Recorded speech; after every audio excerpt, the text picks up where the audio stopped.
ಓಂ ಸಚ್ಚಿದಾನಂದ ರೂಪಾಯ ವಿಶ್ವೋತ್ಪತ್ಯಾದಿ ಹೇತವೇ ತಾಪತ್ರಯ ವಿನಾಶಾಯ ಶ್ರೀಕೃಷ್ಣಾಯ ವಯಂ ನಮಃ.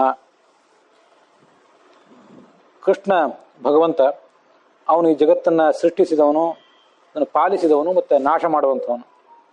ನಮ್ಮ ಎಲ್ಲ ಥರದ ದುಃಖಗಳನ್ನು ಪರಿಹಾರ ಮಾಡುವಂಥವನು.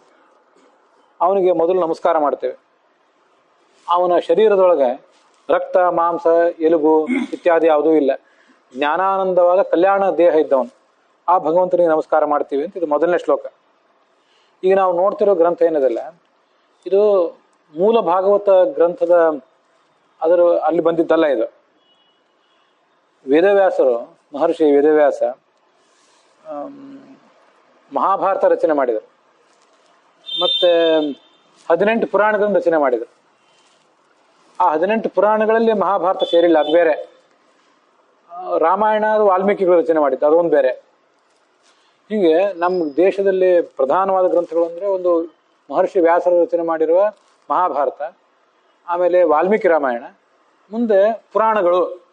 ಇವು 3: ಮಹಾಭಾರತ, ರಾಮಾಯಣ ಮತ್ತು ಪುರಾಣಗಳು. ಆ ಪುರಾಣಗಳು ಒಟ್ಟು 18 ಪುರಾಣಗಳು. ಆ 18 ಪುರಾಣಗಳಲ್ಲಿ ಪದ್ಮ ಪುರಾಣನೂ ಒಂದು, ಭಾಗವತ ಪುರಾಣನೂ ಒಂದು. ಪದ್ಮ ಪುರಾಣ, ವಿಷ್ಣು ಪುರಾಣ, ಸ್ಕಂದ ಪುರಾಣ, ಲಿಂಗ ಪುರಾಣ, ಹೀಗೆ ಬೇರೆ ಬೇರೆ ಥರದ ಪುರಾಣಗಳು ಅದರೊಳಗೆ ಬಂದದ್ದು. ಈಗ ಭಾಗವತದ ಮೂಲ ಗ್ರಂಥದ ಶ್ರವಣ ನಾವು ಇನ್ನು ಮುಂದೆ ಮಾಡೋರಿದ್ದೇವೆ. ಭಾಗವತ ಗ್ರಂಥದ ಮಹತ್ವ ಏನು ಅನ್ನೋದನ್ನು ಪ್ರತಿಪಾದನೆ ಮಾಡಲಿಕ್ಕೆ ಪದ್ಮ ಪುರಾಣ ಮತ್ತು ಸ್ಕಂದ ಪುರಾಣ ಇತ್ಯಾದಿ ಬೇರೆ ಪುರಾಣಗಳಲ್ಲಿಯೂ ಕೂಡ ಆ ಭಾಗ ನಮಗೆ ಕಾಣಿಸ್ತದೆ. ಅವ್ರೇನು ಆ ಭಾಗವತ ಗ್ರಂಥದ ಮಹಿಮಾ ವರ್ಣನೆ ಮಾಡ್ತಾರೆ ಅನ್ನೋದು. ಮೊದಲು ಆ ಗ್ರಂಥದ ಮಹಿಮಾ ತಿಳ್ಕೊಂಡ್ರೆ, ಆ ಗ್ರಂಥಕ್ಕಿಷ್ಟು ಮಹಿಮಾ ಇದ್ದ ಮೇಲೆ ಅದನ್ನು ನಾವು ಅಧ್ಯಯನ ಮಾಡಬೇಕು ಅಂತ ಮುಂದೆ ಎಲ್ಲರಿಗೂ ಆಸಕ್ತಿ ಹುಡ್ತದೆ. ಅದಕ್ಕಾಗಿ ನಾವೀಗ ನೋಡ್ತಿರೋದೇನಿದೆ, ಇದು ಪದ್ಮ ಪುರಾಣದಲ್ಲಿ ಬಂದಂಥ ಭಾಗವತ ಗ್ರಂಥದ ಮಹತ್ವದ ವರ್ಣನೆ. ಭಾಗವತದ ಮೂಲನೇ ನೋಡ್ಲಿಕ್ಕೆ ಇನ್ನೂ ಒಂದು 2-4 ದಿನಗಳು ಬಾಕಿ ಇವೆ. ವೇದವ್ಯಾಸರ ಮಗ ಶುಕಾಚಾರ್ಯ, ಇದು ನಮಗೆಲ್ಲ ಗೊತ್ತಿದ್ದದ್ದು. ವೇದವ್ಯಾಸರು ಮಹಾಭಾರತ ರಚನೆ ಮಾಡಿದರು. ಶುಕಾಚಾರ್ಯ ಅದನ್ನು ಈ ಜಗತ್ತಿಗೆ ಉಪದೇಶ ಮಾಡಿದ. ಶುಕಾಚಾರ್ಯ ಶಿವನ ಅವತಾರ, ಮಹಾ ವಿರಕ್ತ. ಈ ಸಂಸಾರದಿಂದ ಏನೂ ಆಗಬೇಕಾಗಿದ್ದಿಲ್ಲ ಅವರಿಗೆ. ಅವರು ಒಂದು ದಿವಸ ತಮ್ಮ ಅಧ್ಯಯನ ಎಲ್ಲ ಮುಗಿಸಿದ್ರು. ಯಾರ್ಯಾರಿಗೆ ಪುರಾಣ, ಪ್ರವಚನ, ಪಾಠ ಎಲ್ಲ ಹೇಳಬೇಕಾಗಿತ್ತು ಅದನ್ನೆಲ್ಲ ಹೇಳಿದರು.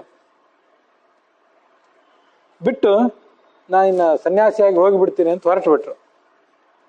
ಆಗ ಇಷ್ಟು ಸಮರ್ಥನಾದಂಥ, ಇಷ್ಟು ಬುದ್ಧಿವಂತನಾದಂಥ ಮಗ ನನ್ನ ಕೈ ಬಿಟ್ಟು ಹೊರಟನಲ್ಲ ಅಂತ ಸ್ವಯಂ ವೇದವ್ಯಾಸರಿಗೂ ಕೂಡ ಬಹಳ ದುಃಖ ಆದಂತಾಯ್ತು.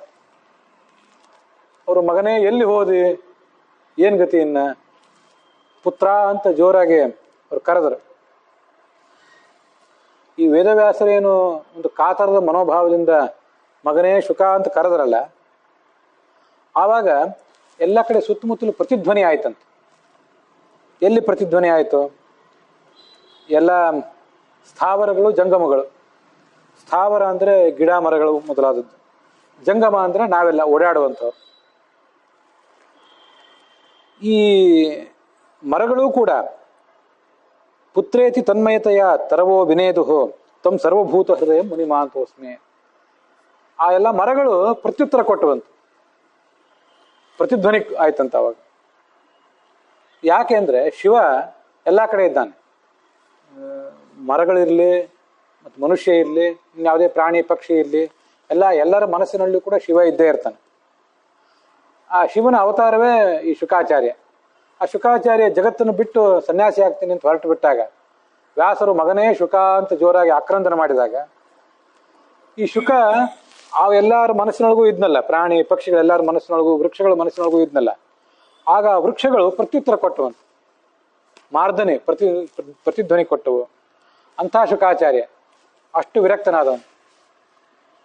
ಈ ಪರೀಕ್ಷಿತ್ ಅಂತ ರಾಜ ಇದ್ದದ್ದು ನಮಗೆಲ್ಲ ಗೊತ್ತಿದೆ. ಪಾಂಡವರ ಮರಿಮಗ, ಪಾಂಡವರ ಮೊಮ್ಮಗ. ಪಾಂಡವರಲ್ಲಿ ಅರ್ಜುನನ ಮಗ ಅಭಿಮನ್ಯು, ಅಭಿಮನ್ಯುವಿನ ಮಗ ಪರೀಕ್ಷಿತ್. ಅವನು ಒಂದು ಬಾರಿ ಕಾಡಿಗೆ ಹೋದವನು ಯಾವುದೋ ಋಷಿ ಹತ್ರ ಹೋದ. ಬಳಲಿದ್ದ, ನೀರಡಿಕೆ ಹಸಿವೆ ಆಗಿತ್ತು. ಆ ಋಷಿ ಧ್ಯಾನ ಮಗ್ನನಾಗಿದ್ದ. ಅವನಿಗೆ ಹೊರಗಿನ ಜಗತ್ತಿನ ಪರಿವೇ ಇರಲಿಲ್ಲ. ಈ ರಾಜ ಬಂದದ್ದನ್ನು ನೋಡಿ ಸಮಾಧಿ ಅವಸ್ಥಾದಲ್ಲಿ ಇದ್ದಿಲ್ಲದೆ ಹೋಗಿದ್ರೆ ರಾಜನಿಗೆ ಅವನು ಗೌರವ ಕೊಟ್ಟು ಬಾ ಕೂಡು ಅಂತ ಹೇಳಿ ಅವನಿಗೆ ಆಶೀರ್ವಾದ ಮಾಡಿ ಎಲ್ಲ ಮಾಡ್ತಿದ್ದ. ಸಮಾಧಿ ಅವಸ್ಥಾದಲ್ಲಿ ಇದ್ದಿದ್ರಿಂದ ಯಾರು ಬಂದ್ರು ಯಾರು ಬಿಟ್ಟರು ಅನ್ನೋದೇ ಎಚ್ಚರ ಇಡ್ತಿದ್ದಿಲ್ಲ ಅವನಿಗೆ. ಈ ಋಷಿಗೆ ರಾಜನಿಗೆ ಸಿಟ್ಟು ಬಂದು ಋಷಿ ನನಗೆ ಅವಮಾನ ಮಾಡಿದೆ ಅಂತ ತಿಳ್ಕೊಂಡು ತನ್ನ ಬಿಲ್ಲಿನ ತುದಿಯಿಂದ ಅಲ್ಲಿ ಸತ್ತ ಹಾವನ್ನು ಬಿದ್ದಿತ್ತು, ಅದನ್ನು ತಗೊಂಡು ಋಷಿ ಕೊರಳಿಗೆ ಹಾಕಿಬಿಟ್ಟ. ಋಷಿಗೆ ರಾಜ ಬಂದದ್ದು ಗೊತ್ತಿಲ್ಲ, ಆ ಹಾವು ಸತ್ತ ಹಾವು ತನ್ನ ಕೊರಳಿಗೆ ಬಂದು ಬಿದ್ದದ್ದು ಅದೂ ಗೊತ್ತಿಲ್ಲ. ತಪಸ್ಸು ಹಂಗೆ ಮುಂದುವರೆದಿತ್ತು ಅವನು. ಅಷ್ಟೊತ್ತಿಗೆ ಅವನ ಮಗ ಬಂದ. ಆ ಮಗನಿಗೆ ಇದನ್ನ ನೋಡಿ ಭಯಂಕರ ಕೋಪ ಬಂತು. ಇದನ್ನ ಯಾರು ಈ ಕೆಲಸ ಮಾಡಿದ್ರು ಅವ್ರು ಇನ್ನು 7 ದಿವಸದೊಳಗೆ ಹಾವು ಕಚ್ಚಿ ಸತ್ತು ಹೋಗ್ಲಿ ಅಂತ ಶಾಪ ಕೊಟ್ಬಿಟ್ಟ. ಸ್ವಲ್ಪ ಹೊತ್ತಾದ್ಮೇಲೆ ಋಷಿಗಳ ತಪಸ್ಸು ಮುಗೀತು. ಇದೆಲ್ಲ ಭಾಗವತದಲ್ಲಿ ಬರೋ ಕಥಾ. ಋಷಿಗಳ ತಪಸ್ಸು ಮುಗಿದ ಮೇಲೆ ನೋಡಿದ್ರು ಮಗ ತನ್ನ ಮೇಲೆ ಒಂದು ಹಾವಿತ್ತು, ಹಾವನ್ನು ತೆಗೆದು ಬಿಸಾಕಿದ್ರು ಮತ್ತೊಬ್ರು ಯಾರು. ಮಗನು ಇನ್ನೂ ಆ ಸಿಟ್ಟಿನ ಆವೇಶದೊಳಗಿದ್ದ. ಆಮೇಲೆ ರಾಜನಿಗೆ ಈ ಮಗ ಶಾಪ ಕೊಟ್ಟದ್ದು ಗೊತ್ತಾಯ್ತು. ಅಯ್ಯೋ ಎಂಥ ಕೆಲಸ ಮಾಡಿದ್ವಿ, ಪಾಪ ರಾಜ ನಮ್ಮನ್ನೆಲ್ಲ ಆಳುವಂಥವನು, ಧಾರ್ಮಿಕ, ಪಾಂಡವರು ಮೊಮ್ಮಗ, ಅವನು ನಮ್ಮನ್ನು ಧರ್ಮದಿಂದ ಆಳ್ತಿದ್ರೆ ನಮ್ಗೆಲ್ಲರಿಗೂ ಸುಖ ಇರ್ತದೆ, ಈಗ ಯಾಕೆ ಮಾಡಿದೆ ಅಂತ ಮಗನನ್ನೇ ಬೈದ್ನಂತ ಋಷಿ. ಅಷ್ಟು ಸಮಾಧಾನ ಚಿತ್ತದ ಋಷಿ ಅವನು. ಮುಂದೆ ಆ ರಾಜನಿಗೆ ಹೇಳಿ ಕಳಿಸಿದ್ರು, ಇನ್ನು 7 ದಿವಸದೊಳಗೆ ನೀನು ಮರಣ ಆಗೋದಿದೆ, ಸಾಕಿನ ಸಂಸಾರ ಏನಾದ್ರು ತಯಾರಿ ಮಾಡ್ಕೊ, ಮುಂದಿನ ದಾರಿಗೆ ತಯಾರಿ ಮಾಡ್ಕೊ. ಅವನು ತನ್ನ ಇನ್ನು 7 ದಿವಸದೊಳಗೆ 7 ದಿವಸ ಮಾತ್ರ ಬದುಕಿರ್ತೀನಿ ಅಂತ ಗೊತ್ತಾದಾಗ ತನ್ನ ಮುಂದಿನ ಅಧ್ಯಾತ್ಮದ ಜೀವನಕ್ಕೆ, ಅಧ್ಯಾತ್ಮದ ಪ್ರಯಾಣಕ್ಕೆ ತಯಾರಿ ಮಾಡ್ಕೊಂಡ. ಅಲ್ಲಿ ಆ ರಾಜನಿಗೆ ಕಲ್ಯಾಣ ಆಗಬೇಕು, ಅವನಿಗೊಂದು ಮಂಗಳ ಆಗಬೇಕು ಅನ್ನೋ ದೃಷ್ಟಿಯಿಂದ ಸ್ವಯಂ ಶುಕಾಚಾರ್ಯ ಧಾವಿಸಿ ಬಂದ. ಕಾಡಿನೊಳಗಿದ್ದ ಶುಕಾಚಾರ್ಯ ಅಲ್ಲಿ ಬಂದಂತ. ಅನೇಕ ಜನ ಋಷಿಗಳು ಬಂದರು. ಅವನಿಗೆ 7 ದಿವಸ ಎಡೆಬಿಡದೆ ಭಾಗವತ ಪ್ರವಚನ ಹೇಳಿದ. ಎಡೆಬಿಡದೆ 24 ತಾಸು 7 ದಿವಸ ಭಾಗವತ ಪ್ರವಚನ ಹೇಳಿದ. ಕೊನೆಗೆ 7ನೇ ದಿವಸ ತಕ್ಷಕ ಅಂತ ಹೇಳಿ ಸ್ವರ್ಗದ ಹಾವು ಅದು ಬಂದು ರಾಜನನ್ನು ಕಚ್ಚಿತು. ಅವನು ಸತ್ತ. ಆದರೂ ಕೂಡ ಅವನಿಗೆ ಏನು ಸತ್ತರೇನೋ ಬಿಟ್ರೇನು, ಅವನ ದೇಹ ಅವನಿಗೇನು ಬೇಕಾಗಿದ್ದಿಲ್ಲ. ಭಾಗವತ ಶ್ರವಣ ಮಾಡಿ ಅವನ ದೇಹ, ಮನಸ್ಸು, ಆತ್ಮ ಎಲ್ಲ ಪವಿತ್ರ ಆಗಿ ಹೋಗಿತ್ತು. ಅವನು ಸದ್ಗತಿ ಪಡೆದ ಅಂತ ಅದು ಕಥಾ. ಅವನು ಕಾಡಿನಿಂದ ಬಂದಲ್ಲ ಶುಕಾಚಾರ್ಯ, ಹೇಗಿದ್ದಂತಂದ್ರೆ ಎಂಥ ವಿರಕ್ತ ಅವನು ಅಂದರೆ 16 ವರ್ಷದ ಯುವಕನಂತೆ ಯಾವತ್ತೂ ಕಂಗೊಳಿಸ್ತಿದ್ದಂತೆ. ಅಷ್ಟು ಸುಂದರವಾದ ಶರೀರ ಅವನು. ಶಿವನೂ ಅಷ್ಟೇ ಸುಂದರ. ಶಿವ ಸತ್ಯಂ ಶಿವಂ ಸುಂದರಂ ಅಂತ ನಾವು ಕೇಳಿರ್ತೇವೆ. ಶಿವ ಅಂದ್ರೇ ಮಂಗಳಕರ, ಕಲ್ಯಾಣಕರ ಅಂತ ಅರ್ಥ. ಅವನ ಅವತಾರ ಈ ಶುಕಾಚಾರ್ಯನು ಕೂಡ ಅಷ್ಟೇ ಮಂಗಳಕರ, ಅಷ್ಟು ಸುಂದರ. ಅವನ ದಾರಿ ಒಳಗೆ ಬರ್ತಿದ್ರೆ ಯಾರೋ ಕೆಲವರು ಹುಡುಗರು, ಆಮೇಲೆ ಹುಡುಗಿಯರು, ತರುಣಿಯರು ಎಲ್ಲ ಅವನಿಗೆ ಕಲ್ಲೊಗೆಯೋದು, ಅವನು ಸುತ್ತಮುತ್ತಲು ಅವನು ಓಡಾಡೋದು ಅಂತ ವಿಚಿತ್ರವಾಗಿ ಕಾಣಿಸ್ತಿದ್ದಾನಲ್ಲ ಅಂತ. ಅವಧೂತ, ಬೈರಾಗಿ ಹಿಂಗೆಲ್ಲ ಮಾಡ್ತಿದ್ರಂತ. ಅಷ್ಟು ವೈರಾಗ್ಯದ ಸ್ವಭಾವ ಅವನು. ಅಷ್ಟು ಜ್ಞಾನಿಯಾದವನು, ಅಷ್ಟು ಕಲ್ಯಾಣ ಗುಣ ಇದ್ದವನು. ಅಂಥ ಮಗ ಮನೆ ಬಿಟ್ಟು ಹೋಗ್ತಾನೆ ಅಂದರೆ ವೇದವ್ಯಾಸರಿಗೂ ಒಂದು ಬಾರಿ ದುಃಖ ಆಯ್ತಂತೆ. ಅಂಥ ಶುಕಾಚಾರ್ಯನಿಗೆ ನಮಸ್ಕಾರ ಮಾಡ್ಬೇಕು ಮೊದಲು. ಮತ್ತೆ ಇದು ನಾವು ಗಮನಿಸ್ಬೇಕು, ಪರೀಕ್ಷಿತ ರಾಜನಿಗೆ ಶುಕಾಚಾರ್ಯ ಕಥೆ ಹೇಳಿದ್ರು. ಪರೀಕ್ಷಿತ ರಾಜನಿಗೆ ಶುಕಾಚಾರ್ಯ ಕಥೆ ಹೇಳಿದ್ರು ಅಂತ ಸೂತ ಪುರಾಣಿಕರು ಅನ್ನೋರೊಬ್ರು ಶೌನಕ ಮೊದಲಾದ ಋಷಿಗಳಿಗೆ ಕಥೆ ಹೇಳಿದ್ರು ಅಂತ ನಮ್ಮಂಥವ್ರು ನಿಮ್ಮಂಥವ್ರಿಗೆ ಹೇಳ್ತಿದ್ದೇವೆ. ಈ ಥರದ ಕಥೆ ಒಳಗಿನ ಕಥೆ ಇದೆ. ನಮ್ಮದು ನಿಮ್ದು ಹೆಸರು ಪುರಾಣದೊಳಗೆ ಬಂದಿಲ್ಲ. ಸೂತರು, ಶೌನಕರು ಇದೆಲ್ಲ ಹೆಸರು ಪುರಾಣದೊಳಗೆ ಬಂತು. ಶುಕ ಮತ್ತು ವೇದವ್ಯಾಸ, ಸೂತರು, ಪುರಾಣಿಕರು ಅವರೆಲ್ಲರೂ ಕೂಡ ಅದರೊಳಗಿನ ಒಂದೊಂದು ಪಾತ್ರವೇ. ಹಿಂದೆ ಹೇಳಿದ್ದೆ ನಾನು ಅದನ್ನು. ಆ ಶೌನಕ ಅಂತ ಒಂದು ನೈಮಿಷಾರಣ್ಯ ಅಂತ ಒಂದು ಪ್ರದೇಶ, ಅದರಲ್ಲಿದ್ದ ಒಂದು ದೊಡ್ಡ ವಿದ್ಯಾಪೀಠ, ಗುರುಕುಲ. ಅದರ ಕುಲಾಧಿಪತಿ ಅವರು. ಸುಮಾರು 10,000 ಮಂದಿಗೆ ಅನ್ನ ವಸತಿ ಎಲ್ಲ ಉಚಿತವಾಗಿ ಕೊಟ್ಟು ಯಾರು ಪಾಠ ಮಾಡ್ತಾನೆ ಅವನನ್ನು ಕುಲಪತಿ ಅಂತಂತಾರಂತ. ಶೌನಕ ಅಂತ ಒಬ್ಬ ಮಹರ್ಷಿ ಕುಲಪತಿ. ಅವರೆಲ್ಲ ಜ್ಞಾನಿಗಳೇ ಆಗಿದ್ರು. ಅವರು ಒಂದು ಯಾವುದೋ ಯಜ್ಞ ಮಾಡ್ತಿದ್ರು. ಯಜ್ಞ ಹೇಗೆ ಅಂತಂದ್ರೆ ಪ್ರಾತಃ ಕಾಲದಲ್ಲಿ ಯಜ್ಞ, ಮಧ್ಯಾಹ್ನ ಭೋಜನ ಎಲ್ಲ ಆದ್ಮೇಲೆ ಮತ್ತೊಂದು ಸ್ವಲ್ಪ ಹೊತ್ತು ಕಾಲ ಕಳೆದ ಮೇಲೆ ಎಲ್ಲರೂ ಸೇರಿ ಒಂದು ಏನಾದ್ರು ಪ್ರವಚನ ಕೇಳೋದು. ಅವನಿಗೆಲ್ಲ ಜ್ಞಾನವೇ ಇತ್ತು. ಆದರೂ ಅವ್ರು ಏನು ಮಾಡಿದ್ರಂತೆ, ಆ ನೈಮಿಷಾರಣ್ಯ ಅಂತ ಏನು ಭಾಗ ಇದೆಯಲ್ಲ, ಇವತ್ತು ಉತ್ತರ ಪ್ರದೇಶದ ಭಾಗ, ಅದು ಅರಣ್ಯ ಅಂದ್ರೆ ಕಾಡದು. ನೈಮಿಷಾರಣ್ಯ ಅಂತಲೇ ಇವತ್ತಿಗೂ ಅದಕ್ಕೆ ಕರೀತಾರೆ. ಎಷ್ಟೋ ಜನ ಈ ಭಾಗವತ ಪ್ರವಚನ ನಾವು ಇಲ್ಲೇನು ಮಾಡ್ತೇವಲ್ಲ, ಊರೂರೊಳಗೆ ಮಾಡ್ತೇವಲ್ಲ, ಕೆಲವರು ಅಲ್ಲಿ ಹೋಗಿ ಭಾಗವತ ಪ್ರವಚನ ಮಾಡಿ ಬರ್ತಿರ್ತಾರೆ. ನೈಮಿಷಾರಣ್ಯದೊಳಗೆ ಮೂಲತಃ ಭಾಗವತ ಪ್ರವಚನ ನಡೆದಿತ್ತು. ಸೂತರು ಶೌನಕರಿಗೆ ಹೇಳಿದ ಕಥಾ ಇದು ಅಂತ ಅಲ್ಲಿ ಹೋಗಿ ಮಾಡಿ ಬರ್ತಿರ್ತಾರೆ. ಆ ಸೂತರಿಗೆ ಈ ಶೌನಕ ಮಹರ್ಷಿ ನಮಸ್ಕಾರ ಮಾಡಿದರು. ಶೌನಕ ಮಹರ್ಷಿ ಮತ್ತು ಉಳಿದವರೆಲ್ಲ ನಮಸ್ಕಾರ ಮಾಡಿದರು. ಇದು ನಾನು ಹಿಂದೆ ಹೇಳಿದ್ದೆ.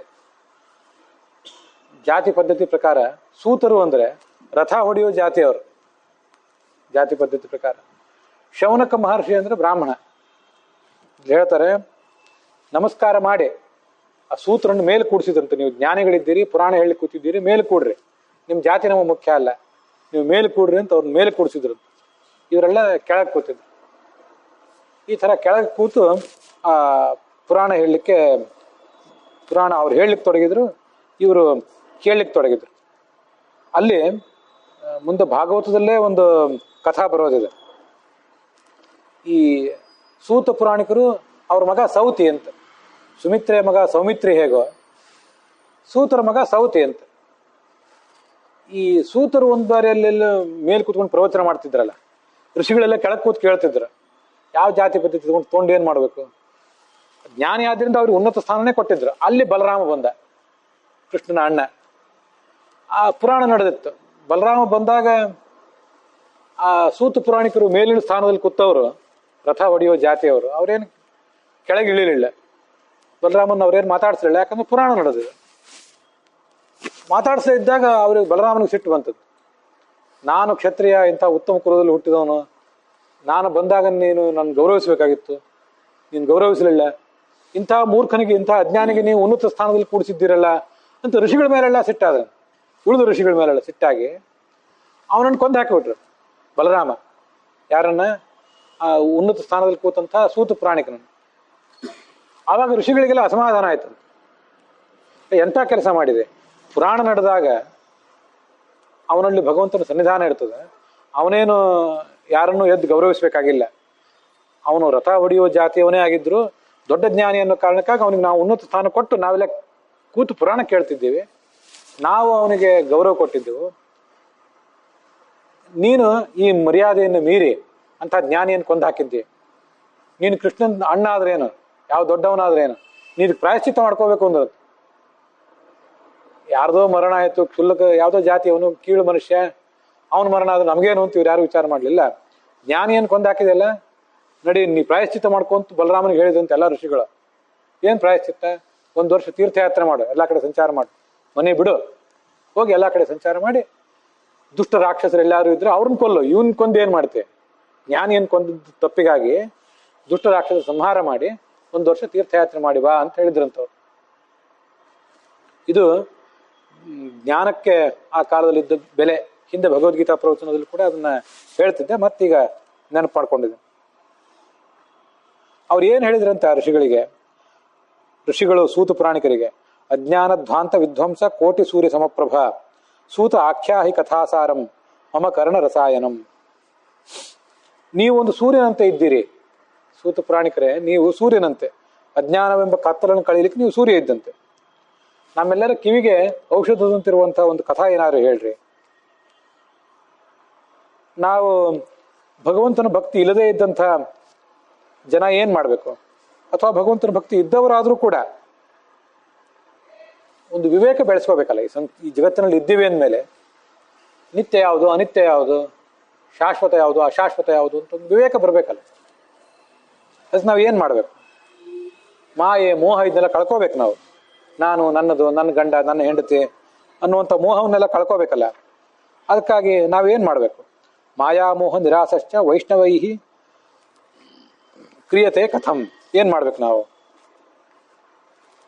ಅದರಲ್ಲೂ ಬೇರೆ ಯಾವುದೇ ಕಾಲದಲ್ಲೂ ಇದು ಕಷ್ಟವೇ, ಕಲಿಯುಗದಲ್ಲಿ ಮತ್ತೂ ಕಷ್ಟ. ಯಾಕಂದ್ರೆ ಘೋರವಾದದ್ದು ಕಲಿಯುಗ. ಎಲ್ಲ ಕಡೆನೂ ಕೂಡ ಆಸುರ ಸ್ವಭಾವ. ಹಿಂದೆ ಕೆಲವರು ದೇವತೆಗಳು ಅಂತಿರ್ತಿದ್ರು, ಕೆಲವರು ಮನುಷ್ಯರು ಅಂತಿರ್ತಿದ್ರು, ಕೆಲವರು ರಾಕ್ಷಸರು ಅಂತಿರ್ತಿದ್ರು. ಈಗ ಆ ದೇವತೆಗಳಿಗೇನು ಅಂಥ ಸಮಸ್ಯೆ ಆಗಿಲ್ಲ. ಮನುಷ್ಯರಲ್ಲೂ ಕೂಡ, ನಮ್ಮ ಸುತ್ತಮುತ್ತಲಿರುವಂತಹ ಎಲ್ಲ ವ್ಯಕ್ತಿಗಳಲ್ಲೂ ಕೂಡ ಅಸುರ ಸ್ವಭಾವ, ದುಷ್ಟ ಸ್ವಭಾವ ಅಂತ ಅನ್ನೋದು ಎಲ್ಲ ಕಡೆನೂ ಹಬ್ಬಿಕೊಂಡು ಬಿಟ್ಟಿದೆ. ಆದ್ರಿಂದ ಅಸುರ ಪ್ರಭಾವಕ್ಕೊಳಗಾಗಿದ್ದರಿಂದ ಇಂಥ ಹಾನಿ ಎಲ್ಲ ಕಡೆ ನಡೆದಿದೆ. ಸ್ವಾರಸ್ಯದ ಸಂಗತಿ ನಮ್ಗೆ ಗೊತ್ತಿರಬೇಕು. ಈ ದುರ್ಯೋಧನ ಒಂದು ಬಾರಿ ಬಹಳ ದುಃಖ ಆಗಿಬಿಟ್ಟಿತ್ತಂತ ಅವನಿಗೆ. ಮಹಾಭಾರತದಲ್ಲಿ ಕಥಾ ಬರ್ತದೆ. ಇಷ್ಟು ಬಲಿಷ್ಠರು ಪಾಂಡವರು, ಇವ್ರನ್ನ ನಾನು ಎದುರಿಸೋದು ಹೇಗೆ ನಾಳೆ ಯುದ್ಧ ಆದಾಗ? ಅವ್ರ ಕೈಯಿಂದ ಸಾಮ್ರಾಜ್ಯ ಏನೋ ಕಿತ್ಕೊಂಡ, ಮೋಸದ ಜೂಜಾಟ ಆಡಿ. ಆದ್ರೆ ನಾಳೆ ಇವರೆಲ್ಲ ಕುಪಿತರಾಗಿ ಭೀಮಾರ್ಜುನರು ನಮ್ಮನ್ನು ಬಿಡ್ತಾರೇನ, ಏನ್ ಮಾಡೋದು ಅಂತ ಅವ್ರಿಗೆ ದುಃಖ ಆಗಿ ಆತ್ಮಹತ್ಯೆ ಮಾಡ್ಕೊಳಿಕ್ ಹೋಗಿಬಿಟ್ಟಿದ್ನಂತೆ. ಆವಾಗ ಕಲಿ ಮೊದಲಾದ ದೈತ್ಯರೆಲ್ಲ ಸೇರಿ ಒಂದು ಮೀಟಿಂಗ್ ಮಾಡಿದ್ರು. ಮೀಟಿಂಗ್ ಮಾಡಿ ಆ ಮೀಟಿಂಗ್ ಇವನ್ನೂ ಕರೆಸಿದ್ರಂತೆ, ವಿಶೇಷ ಆಹ್ವಾನಿತ ಅಂತ ಹೇಳಿ ಕರೆಸಿ, ಏನೂ ವಿಚಾರ ಮಾಡಬೇಡ, ಪಾಂಡವರು ನಿನ್ನ ಮೇಲೆ ಯುದ್ಧ ಸಾರಿದ್ರು ನಾವೆಲ್ಲ ಅದನ್ನ ನೋಡ್ಕೋತೇವೆ. ಹೇಗೆ ಏನು ನೋಡ್ಕೋತೀರಿ? ನೀವು ಯುದ್ಧಕ್ಕೆ ಬರ್ತೀರಾ ಅಲ್ಲೇ ಅಂದ್ರೆ, ನಾವು ಬರ್ಬೇಕಾಗಿಲ್ಲ, ಅಲ್ಲಿ ಭೀಷ್ಮ ದ್ರೋಣ ಇವರೆಲ್ಲ ಇದ್ದಾರಲ್ಲ, ಭೀಷ್ಮ ದ್ರೋಣ ಕರ್ಣ ಕೃಪ, ಅವ್ರ ಮನಸ್ಸೊಳಗೆ ನಾವು ಹೊಕ್ಬಿಡ್ತೇವೆ ನೋಡಿ. ಭೀಷ್ಮ ದ್ರೋಣ ಕರ್ಣ ಕೃಪ ಎಲ್ಲರೂ ಮಹಾತ್ಮರೇ, ಋಷಿಗಳು, ದೊಡ್ಡ ಜ್ಞಾನಿಗಳು. ಅಂಥವ್ರು ಯಾಕೆ ಪಾಂಡವರ ವಿರುದ್ಧ ಯುದ್ಧ ಮಾಡಿದ್ರು? ಆಡಳಿತಗಾರರಿಗೆ ಧರ್ಮದ ವಿರುದ್ಧ ಯುದ್ಧ ಮಾಡುವ, ಧರ್ಮವನ್ನು ಮಣಿಸುವ ದುಷ್ಟ ಸ್ವಭಾವ ಬರೋದು ಯಾಕೆ? ಕಲಿ ನೇರವಾಗಿ ಬರೋದಿಲ್ಲ, ಸುತ್ತಮುತ್ತ ಕಲಿ ಎಲ್ಲ ಕಡೆ ಇದ್ದಾನೆ, ನೇರವಾಗಿ ಅವ್ನು ಕಾಣಿಸ್ಕೊಳ್ಳೋದಿಲ್ಲ. ಇಲ್ಲಿ ದೇವ್ರು ಕಾಣಿಸೋದಿಲ್ಲಲ್ಲ ನೇರವಾಗಿ, ಅದೇ ಥರ ಕಲಿಯೂ ಎಲ್ಲ ಕಡೆ ಕಾಣಿಸೋದಿಲ್ಲ. ಅದು ಅವನೇನು ಮಾಡಿಬಿಡ್ತಾನೆ, ಮನಸ್ಸಿನೊಳಗೆ ಪ್ರವೇಶ ಮಾಡಿಬಿಡ್ತಾನೆ. ಮನಸ್ಸಿನೊಳಗೆ ಪ್ರವೇಶ ಮಾಡಿ ನಮ್ಮ ಬುದ್ಧಿನೆಲ್ಲ ಹಾಳು ಮಾಡ್ತಾನೆ. ಕಲಿಯ ಪ್ರಭಾವಕ್ಕೊಳಗಾಗಿ ಭೀಷ್ಮ ದ್ರೋಣ ಕೃಪ ಎಲ್ಲರೂ ಕೂಡ ಭಗವಂತನ ಭಕ್ತರಾದರೂ ಕೂಡ ಭಗವಂತನ ಭಕ್ತರಾದ ಪಾಂಡವರನ್ನು ಅವಮಾನಿಸಿದರು, ಅವ್ರ ವಿರುದ್ಧ ಯುದ್ಧ ಮಾಡಿದರು. ದ್ರೌಪದಿಗಾದ ಅನ್ಯಾಯವನ್ನು ಅವರು ಪ್ರತಿಭಟಿಸಲಿಲ್ಲ. ಇದಕ್ಕೆಲ್ಲ ಏನಂದ್ರೆ ಕಲಿಯ ಪ್ರವೇಶವೇ ಕಾರಣ. ಇವತ್ತಿಗೂ ನಡೆಯೋದು ಅದೇ, ಅವತ್ತಿಗೂ ನಡೆಯೋದು ಅದೇ. ಈಗ ನಮ್ಮಲ್ಲಿ ಕಲಿ ಪ್ರವೇಶ ಆಗಿದೆಯಲ್ಲ, ಇದನ್ನು ಶುದ್ಧೀಕರಿಸುವ ವಿಧಾನ ಯಾವುದು? ಇದು ನೋಡಿ, ಮೈ ಹೊಲಸಾಗಿದೆ ಅಂತ ಯಾರಿಗಾರು ಗೊತ್ತಿದ್ರೆ ಸ್ನಾನ ಮಾಡಿದ್ರೆ ತೊಳ್ಕೊಂಡ್ರೆ ಹೋಗ್ತದೆ ಅಂತ ಗೊತ್ತಾಗ್ತದೆ. ನಮ್ಮ ಬಟ್ಟೆ ಹೊಲಸಾಗಿದೆ ಅಂತ ಗೊತ್ತಿದ್ರೆ ಆ ಬಟ್ಟೆಯನ್ನು ಒಗಸ್ಬೇಕು, ಒಗಸಿದ್ರೆ ಬಟ್ಟೆ ಸ್ವಚ್ಛ ಆಗ್ತದೆ ಅಂತ ಗೊತ್ತಿರ್ತದೆ. ಯಾರಿಗೆ ತಮ್ಮ ಮೈ ಹೊಲಸಾಗಿದೆ ಅಂತ ಗೊತ್ತಿಲ್ವೋ, ಬಟ್ಟೆ ಹೊಲಸಾಗಿದೆ ಅಂತ ಗೊತ್ತಿಲ್ವೋ, ಅವ್ರು ಸ್ನಾನ ಮಾಡ್ದೇನೆ ಓಡಾಡ್ತಿರ್ತಾರೆ, ಅದೇ ಹೊಲಸು ಬಟ್ಟೆಯನ್ನೇ ಹಾಕೊಂಡು ಓಡಾಡ್ತಿರ್ತಾರೆ. ಹೌದಾ? ಹಾಗೆ ನಮ್ಮ ಮನಸ್ಸಿನೊಳಗೆ ಕಲಿ ಹಾಕಿದ್ದಾನೆ, ನಮ್ಮ ಮನಸ್ಸು ಹಾಳಾಗಿದೆ ಅನ್ನೋದೇ ನಮ್ಗೆ ಗೊತ್ತಿಲ್ಲದೆ ಹೋದ್ರೆ ಅದನ್ನ ತೊಳ್ಕೊಳ್ಳೋ ಪ್ರಯತ್ನನೂ ಮಾಡೋದಿಲ್ಲ ಅವರು. ಅಂಥವ್ರ ಸಂಖ್ಯೆಯೇ ಹೆಚ್ಚು. ಆದರೆ ಕೆಲವರಿಗಾದ್ರೂ ನಮ್ಮ ಬುದ್ಧಿ ಎಲ್ಲ ಹಾಳಾಗಿದೆ, ಹಿಂಗೆ ಬಿಟ್ಟರು ಇನ್ನೂ ಹಾಳಾಗ್ತದೆ, ಅದಕ್ಕಾಗಿ ನಾವು ಒಂದೇನಾದ್ರು ಉಪಾಯ ಮಾಡಬೇಕು ಅಂತ ಒಂದು ಆಲೋಚನೆ ಬಂತು ಅವ್ರಿಗೆ. ಭಗವಂತನ ಸಾನ್ನಿಧ್ಯವನ್ನು ಕೊಡುವಂತಹ ದೊಡ್ಡ ಮಹತ್ವದ ಸಾಧನೆ ಏನಾದ್ರೂ ಇದ್ದು ಹೇಳ್ರಿ. ಯಾವುದೋ ಕಲ್ಪವೃಕ್ಷ, ಚಿಂತಾಮಣಿ, ಕಾಮಧೇನು ಅಂತ ಏನೇನೋ ಹೇಳ್ತಿರ್ತಾರೆ. ಅವೆಲ್ಲ ಏನು ಕೊಡ್ತಾವ್ರಿ? ಒಂದಿಷ್ಟು ಸ್ವರ್ಗದಲ್ಲಿ ಸುಖ ಕೊಡ್ತವೆ. ನಿಮ್ಗೆ ಏನೇನು ಸುಖ ಬೇಕು, ತಿನ್ಲಿಕ್ಕೆ ಉಣ್ಲಿಕ್ಕೆ ಭೋಗ ಪದಾರ್ಥಗಳು, ಅಪ್ಸರೆಯರು ಇಂಥವೇನೇನು ಕೊಟ್ಟಾವು. ಅದರಿಂದೆಲ್ಲ ಆಗಬೇಕಾದ್ದೇನಿದೆ. ಆದರೆ ಪ್ರಾಯಚ್ಛಿತಿ ಗುರು ಪ್ರೀತಃ ವೈಕುಂಠಂ ಯೋಗಿ ದುರ್ಲಭಂ. ನಿಮ್ಮಂಥ ಗುರುಗಳು ಆ ಕಲ್ಪವೃಕ್ಷಕ್ಕಿಂತ ದೊಡ್ಡವರು. ಯಾಕಂದ್ರೆ ನಿಮ್ಮಂಥ ಗುರುಗಳ ಉಪದೇಶ ನಮಗೇನಾದರೂ ಆದರೆ ನಾಳೆ ಮೋಕ್ಷನೇ ಆಗ್ತದಲ್ಲ. ಅದರಿಂದ ನೀವೇ ಅಷ್ಟು ಮಹತ್ವದವರು, ಹೇಳ್ರಿ ಏನಾದರೂ ಅಂತ ಈ ಋಷಿಗಳೆಲ್ಲ ಕೇಳಿದರು. ಅದಕ್ಕೆ ಅವರು ಕೃಷ್ಣನಿಗೆ ಪ್ರೀತಿಕರ ಆಗುವಂತಹ, ಸಂಸಾರದ ಭಯ ಪರಿಹಾರ ಮಾಡುವಂತಹ ಒಂದು ಪುರಾಣವನ್ನು ಹೇಳ್ತೇನೆ, ಅದನ್ನು ಕೇಳ್ರಿ. ಕಾಲವ್ಯಾಲ ಮುಖಗ್ರಾಸ ತ್ರಾಸ ನಿರ್ನಾಶ ಹೇತವೇ ಶ್ರೀಮದ್ ಭಾಗವತಂ ಶಾಸ್ತ್ರಂ ಕಲವು ಕಿರೇಣ ಭಾಷಿತಂ. ಪರೀಕ್ಷಿತ ರಾಜನ ಕಥಾ ನಾವೀಗ ಇಲ್ಲಿವರೆಗೆ ಕೇಳಿದೆವು. ಪರೀಕ್ಷಿತ ರಾಜನಿಗೆ ಇನ್ನು 7 ದಿವಸದಲ್ಲಿ ಹಾವು ಕಚ್ಚೆ ಸತ್ತು ಹೋಗಬೇಕು ಅಂತ ಶಾಪ ಬಂದಿತ್ತು. ಆಮೇಲೆ ನಿನಗಿಂತ ಶಾಪ ಬಂದಿದೆ, ಏನಾದರೂ ಪರಿಹಾರ ಮಾಡ್ಕೊಳ್ಳೋ ಅಂತ ಆ ಋಷಿಗಳೇ, ಶಾಪ ಕೊಟ್ಟ ಋಷಿಕುಮಾರನ ತಂದೆನೇ ಹೇಳಿಯೂ ಕಳಿಸಿದ್ರು. ನಮಗೂ ಒಂದು ಹಾವು ಕಡಿದಿದೆ, ಆದರೆ ನಮ್ಮ ಸ್ಥಿತಿ ಹೇಗಿದ್ರೆ ಹಾವು ಕಚ್ಚಿದ್ದೇ ನಮ್ಗೆ ಗೊತ್ತಿಲ್ಲ, ಹೇಳುವವರು ಯಾರೂ ಇಲ್ಲ. ಅದೇನು ಹಾವು ಅಂದರೆ ಮೃತ್ಯು, ಸಾವು ಅನ್ನೋದೇ ಒಂದು ಹಾವು. ಸಾವೆಂಬ ಕಾಳಸರ್ಪದ ಬಾಯಿಗೆ ನಾವು ಸಿಕ್ಕಿ ಬಿದ್ದಿದ್ದೀವಿ ಇವತ್ತು. ಆದರೆ ಬಿದ್ದಿದ್ದೀವಿ ಅನ್ನೋ ಎಚ್ಚರ ಇದೆಯಾ? ಅವನು 7 ದಿವಸದಲ್ಲಿ ಸತ್ತ. 70 ದಿವಸದಲ್ಲಿ ಇನ್ನು 70 ದಿವಸದಲ್ಲಿ ಸಾಯೋರು ಇರ್ತಾರೆ. ಇನ್ನು 7 ವರ್ಷದಲ್ಲಿ, ಇನ್ನು 70 ವರ್ಷದಲ್ಲಿ ಸಾಯೋರು ಯಾರು ಇರ್ತಾರೆ. 7 ದಿನ, 70 ದಿನ, 700 ದಿನ, 7,000 ದಿನ, ಇವುಗಳಿಗೆ ಎಷ್ಟು ವ್ಯತ್ಯಾಸ ಲೆಕ್ಕ ಹಾಕ್ಲಿಕ್ಕೆ ಹೋದ್ರೆ. ಅಂತೂ ಇವತ್ತು ಹುಟ್ಟಿದ್ರು, ಇದ್ರು, ಹೋದ್ರು, ಪ್ರತಿಯೊಬ್ಬರ ಕಥೆನೂ ಇಷ್ಟೇ ಅಲ್ಲ. ಅಂತೂ ಸಾವೆಂಬ ಹಾವಿನ ಬಾಯಿಗೆ ಸಿಕ್ಕವರೇ ನಾವೆಲ್ಲರೂ. ಮತ್ತು ಹಾಗಾದ್ರೆ ನಾವೆಲ್ಲ ಇದಕ್ಕೆ ಬಂದು ವಿಚಾರ ಮಾಡ್ಬೇಕಲ್ಲ. ನಮ್ಗೆ ಯಾರು ಋಷಿಗಳು ಬಂದು ಹೇಳೋರಿದ್ದಾರೆ? ಶಾಸ್ತ್ರ ಓದಿದ್ರೆ ತಿಳಿತದಷ್ಟೆ. ಹಾಗೆ ತಿಳ್ಕೊಂಡು ಆ ಹಾವಿನಿಂದ ನಮಗೊಂದು ಅಭಯ ಸಿಗಬೇಕಾದ್ರೆ, ಅದಕ್ಕಾಗಿ ಈ ಭಾಗವತ ಶಾಸ್ತ್ರವನ್ನ ರಚನೆ ಮಾಡಿದ್ದಾರೆ. ಇದನ್ನ ವೇದವ್ಯಾಸರು ರಚನೆ ಮಾಡಿದರು. ಅವ್ರ ಮಗ ಶುಕ ಇದನ್ನ ಜಗತ್ತಿಗೆ ಕೊಟ್ಟರು. ಏತಸ್ಮಾದ ಪರಂ ಕಿಂಚಿತ್ ಮನಃಶುದ್ಧೈ ನ ವಿದ್ಯತೆ ಜನ್ಮಾಂತರೇ ಭವೇತ್ ಪುಣ್ಯಂ ತದಾ ಭಾಗವತಂ ಲಭೇತ್. ಭಾಗವತವನ್ನು ಕೇಳಬೇಕು. ಅದರಿಂದ ಏನಾಗ್ತದೆ ಅಂದರೆ ಮನಸ್ಸು ಸ್ವಚ್ಛ ಆಗ್ತದೆ. ಕಾಮ, ಕ್ರೋಧ, ಲೋಭ, ಮೋಹ, ಮದ, ಮಾತ್ಸರ್ಯ ಇವೇನು ತುಂಬಿಕೊಂಡಿರ್ತಾವಲ್ಲ 6 ಶತ್ರುಗಳು, ಇವೆಲ್ಲ ತೊಳೆದು ಸ್ವಚ್ಛ ಆಗಬೇಕಾದ್ರೆ ಭಾಗವತದ ಶ್ರವಣಕ್ಕಿಂತ ಬೇರೆ ವಿಧಾನ ಇಲ್ಲ ಇನ್ನೊಂದು ಅಂತ ವರ್ಣನೆ ಮಾಡ್ತಾರೆ. ಜನ್ಮಾಂತರದ್ದೇನಾದರೂ ಪುಣ್ಯ ಇದ್ರೆ ಅದನ್ನು ಹೇಳುವ ಯೋಗ ಬರ್ತದೆ, ಕೇಳುವ ಯೋಗ ಬರ್ತದೆ. ಅದಿಲ್ಲದೆ ಹೋದ್ರೆ ಬರೋದಿಲ್ಲ. ಪರೀಕ್ಷಿತ ರಾಜನಿಗೆ ಆ ಶುಕಮುನಿ ಭಾಗವತವನ್ನು ಹೇಳ್ತಾ ಇದ್ರಲ್ಲ, ಆಗ ಆ ದೇವತೆಗಳು